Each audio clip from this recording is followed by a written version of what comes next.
I might as well get to work closing up the long block. So while I'm doing that, there's a couple things that you really need. Number one, if you don't have the manual from Fly with SPA, you need this, the 1965 shop chassis manual. See, this one has seen much better days, but hold on a second.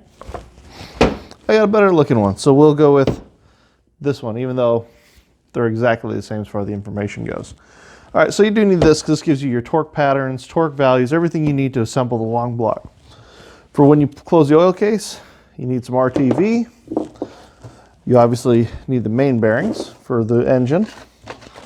You need some of this ultra black RTV. You're going to use this around the bolts. For the safety shaft, you need some Loctite, specifically Loctite 620. This stuff right here is my favorite. This is driven cam lube. If I hadn't mic'd this thing out before, so I checked all the different tolerances, everything on both the case, the crank, camshaft, everything's at standard. So all I need to do now is just start laying this thing up and getting it torqued together. So let's get going. Oh, and I forgot one more thing.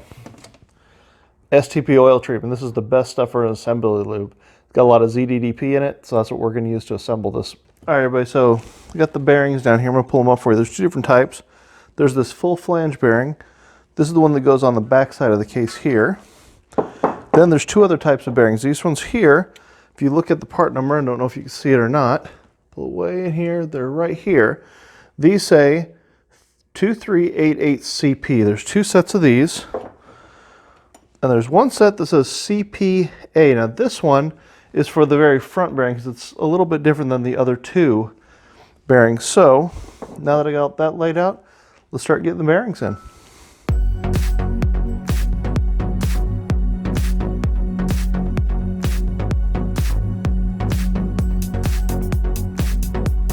All right, so that feels pretty good. I'm going to get the camshaft in, and to do that I need this timing mark right here that I'm pointing at, and a timing mark on the cam to do the basic.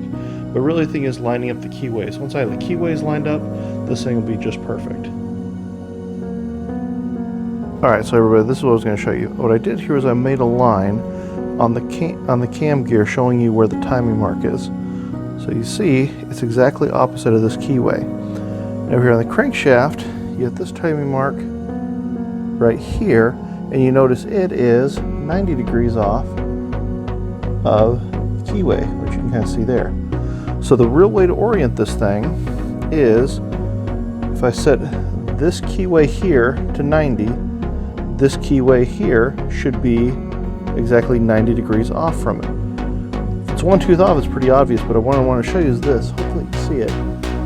So I made a line here indicating the two timing marks, and you can see that right now they line up perfectly, but the real way to look at it is this keyway here and this keyway here are exactly 90 degrees apart from each other. So now that I got the cam in correctly, and the crank in, let's get the other half of this case on and start getting it torqued up. All right, so before I go any further, this stuff right here is amazing. What it does is you put this around the head and the part of the case bolt, and it prevents the engine oil from leaking through. So let's put these on and get the case torqued together.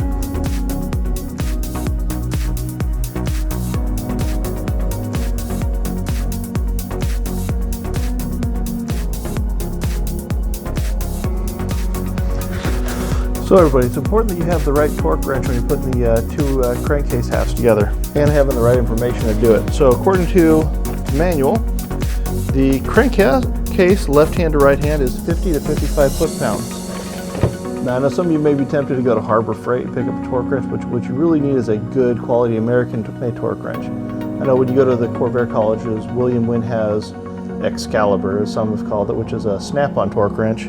Here in my shop, at this bad boy. It's a Mac torque wrench. I'd say better than Harbor Freight. This is my better, well, way better than Harbor Freight. I still would say better than Snap-on, but this is what I use. So let's get to work. Let's get this thing torqued in.